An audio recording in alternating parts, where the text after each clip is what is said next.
Satgas Operasi Pekat Salawaku Polda Maluku berhasil mengamankan 1,4 ton minuman keras tradisional jenis Sopi di Negeri Alang, Kecamatan Leihitu Barat, Kabupaten Maluku Tengah, Selasa 21 Mei 2024. Miras jenis Sopi sebanyak 1,4 ton atau 1.400 liter ditemukan tersimpan dalam wadah 40 jerigen berukuran 25 liter di rumah warga berinisial SS 49 tahun. Selain disita, pemilik miras juga diambil datanya dan dipanggil untuk dimintai keterangannya di kantor polisi.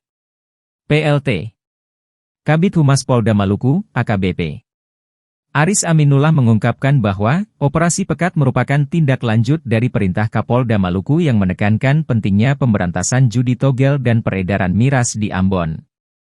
Dijelaskan, sasaran utama Operasi Pekat Salawaku yakni judi, miras, narkoba dan premanisme. Termasuk juga tindak pidana perdagangan orang. Melalui operasi ini diharapkan warga kota Ambon dapat hidup aman dan tentram.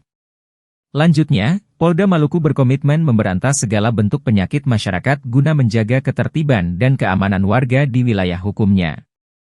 Masyarakat juga diimbau untuk segera melapor ke aparat jika menemukan aktivitas yang mengganggu ketertiban dan keamanan lingkungan.